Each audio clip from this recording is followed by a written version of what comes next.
The collapse of the ancient world, a story of empires lost and forgotten. Chapter 1.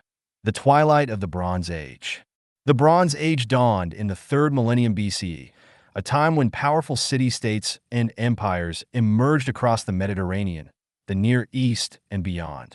In places like Egypt, Mesopotamia, and the Aegean, the great civilizations of the ancient world flourished. They built mighty palaces, traded vast amounts of precious goods, and developed written language.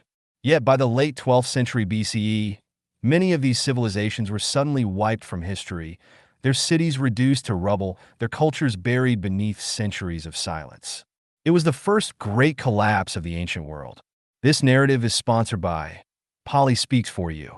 The creator of Polly Speaks For You has always been passionate about empowering individuals, especially those with disabilities or learning challenges, through text-to-speech and voice recognition technology. Polly Speaks For You isn't just a tool, it's a bridge for people to communicate and interact with the world in a meaningful way. By blending historical storytelling with cutting-edge tech, the creator showcases how powerful a voice can be, whether telling your own story or preserving history. So hit that like, share, and subscribe button and help this channel grow. Now back to the story. In the crumbling halls of Mycenae, one of the most prominent Greek cities, a scribe recorded the ominous signs of a world in decline. His tablet, now cracked and unreadable in parts, gives us only fragments of the fear that gripped the people. Diary entry, Mycenae, 1185 BC. The storms grow worse each season, and the fields produce less grain than in the years before. The men speak of invaders from the sea, barbarians who leave only destruction in their wake. We pray to the gods for protection, but I fear their favor has left us. The world seems to be unraveling. The scribe's fears were not unfounded. Over the next few decades, the Mycenaean civilization, along with the Hittites, the Egyptians, and countless smaller kingdoms, would be devastated by a combination of internal strife, external invasion, and environmental disaster. The Sea Peoples, a mysterious confederation of raiders and migrants, swept through the eastern Mediterranean, attacking cities and disrupting trade networks. But they were only one piece of the puzzle. Anecdote: the Hittite king's plea. Far to the east, in the land of the Hittites, King Suppiluliuma II fought desperately to preserve his kingdom from the same fate. As his enemies closed in from all sides, he sent out desperate pleas for aid to his allies, including Egypt and Babylon. In one such letter he wrote, "Our land is burning.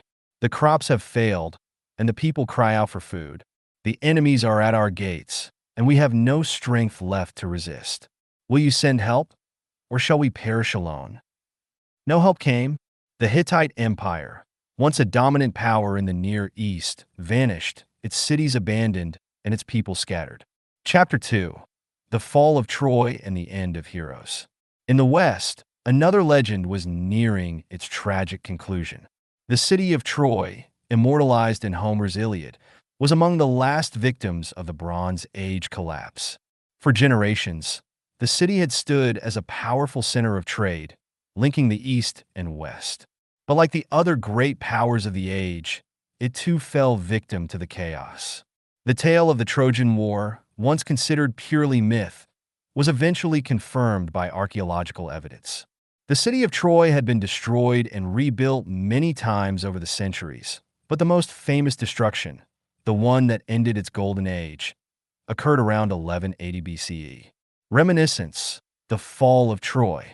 I remember standing on the hill above the city, watching the flames rise into the sky. We had fought for so long, but in the end, it did not matter. The walls we thought impregnable were breached by treachery, and the city was overrun. The screams of the women and children echo in my mind, even now, years later. They say the gods were with us, but I saw no gods that night. Only men drunk on blood and victory. The fall of Troy marked the end of the heroic age in Greece. With the collapse of the Mycenaean civilization, Greece entered a dark age that would last for centuries. Writing disappeared, trade networks crumbled, and cities were abandoned. It was as if the light of civilization had been extinguished. Chapter 3. The Exodus of Egypt's Power. In Egypt, the mighty pharaoh Ramses III fought his own battle for survival. The Sea Peoples had reached the Nile Delta, and their invasion threatened to bring an end to one of the oldest and most powerful civilizations in the world. Ramses III managed to repel them, but Egypt would never fully recover from the damage inflicted during the invasions and internal unrest that followed. Diary entry, Thebes 1177 BC. The temples are full of supplicants, all begging for food and protection. The granaries are empty, and the priests whisper that the gods are angry. But it is not the gods we fear. It is the strangers from across the sea. They come in waves, relentless, and the army is stretched thin. There is talk that the great pharaoh will lead us to victory, but even he cannot stop the tide of destruction. Ramses III's successors struggled to maintain order, but Egypt's power waned. The new kingdom, once the jewel of the ancient world, fell into decline.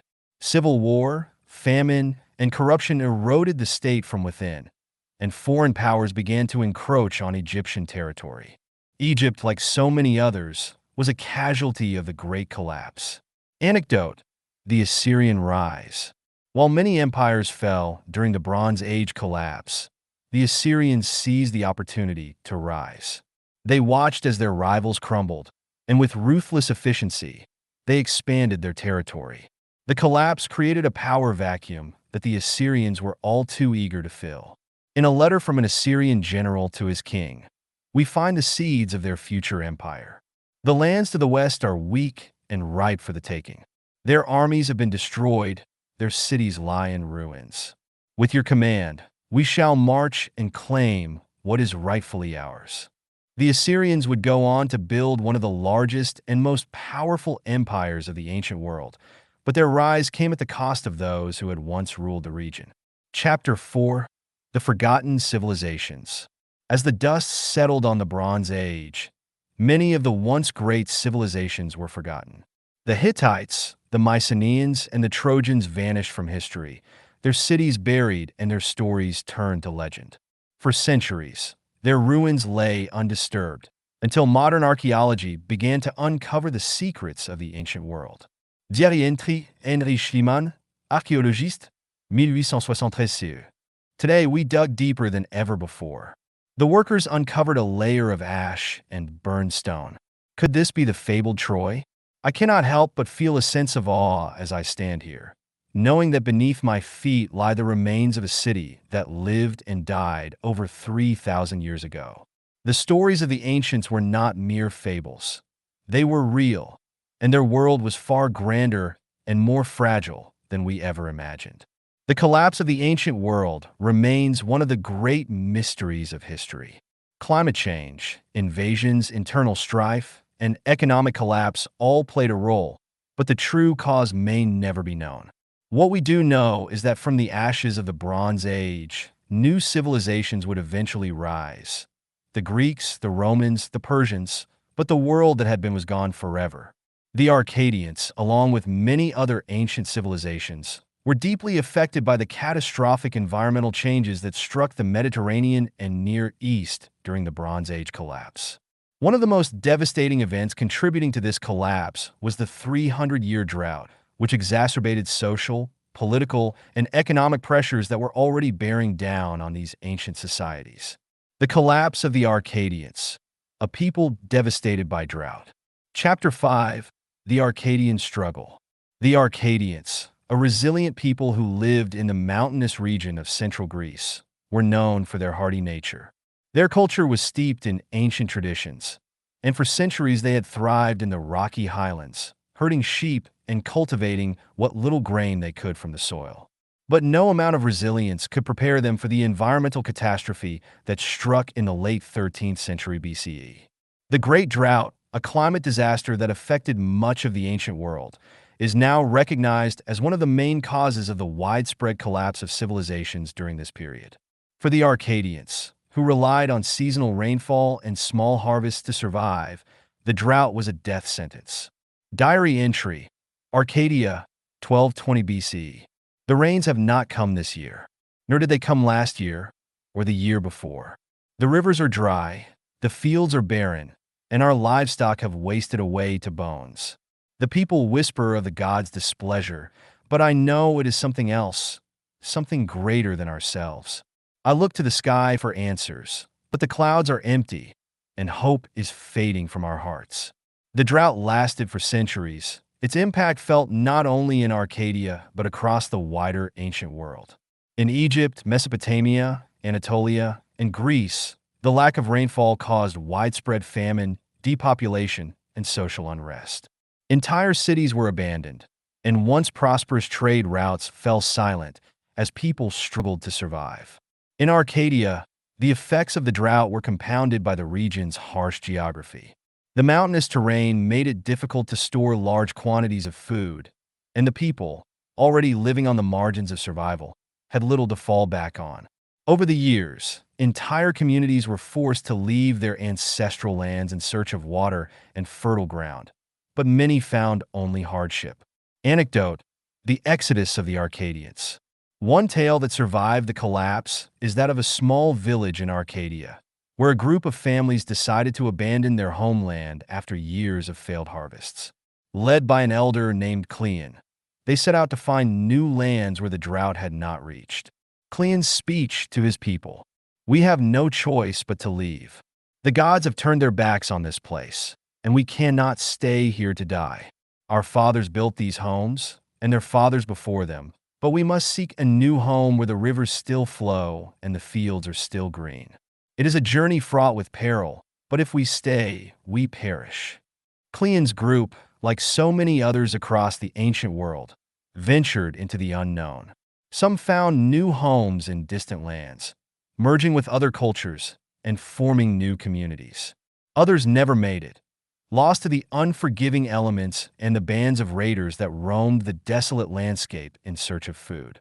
The regional impact of the 300-year drought.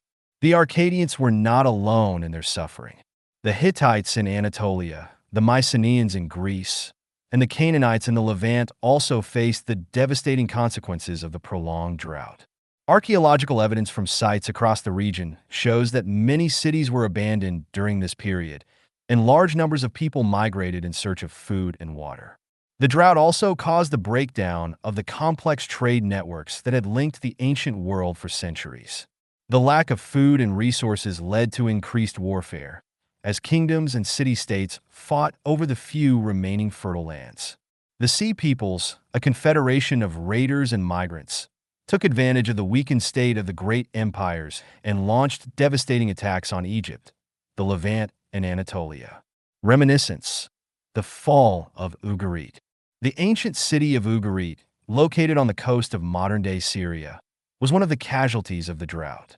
Once a thriving port city and a hub of trade, Ugarit was destroyed around 1190 BCE, its people scattered by the chaos that followed. An ancient letter found in the ruins of the city tells the story of a desperate king trying to communicate with his allies. "The enemy ships are here. The city is surrounded. There is no food left, and the people are dying.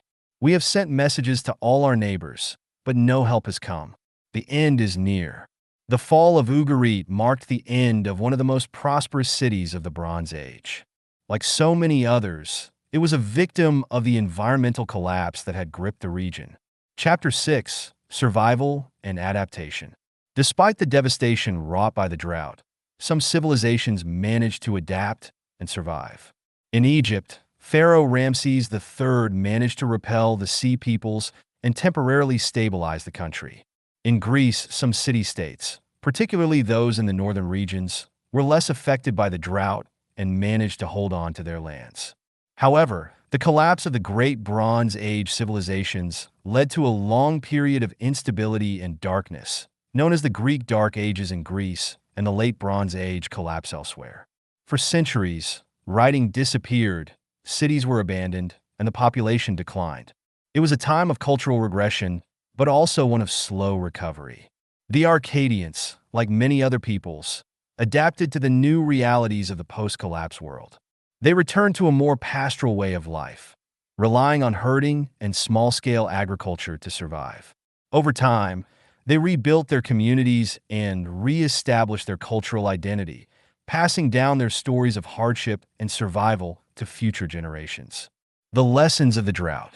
The 300-year drought that contributed to the collapse of the ancient world serves as a stark reminder of the fragility of civilization in the face of environmental catastrophe.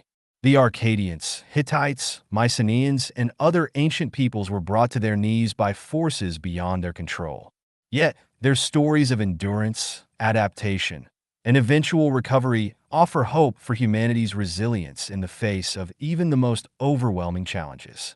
As one Akkadian poet wrote, centuries after the collapse, "The earth may withhold her bounty, the skies may refuse their rain, but so long as the human spirit endures, we shall find a way to live again." The collapse of the ancient world was not the end of history, but the beginning of a new chapter, one shaped by the lessons learned from the past. Epilogue. Lessons from the collapse. The collapse of the ancient world serves as a cautionary tale for future generations. The interconnectedness of civilizations, the fragility of trade networks, and the dangers of environmental and social instability are lessons that resonate even today. As one historian wrote, "The ancients believed their empires would last forever, but time has proven them wrong. Let us not fall into the same hubris.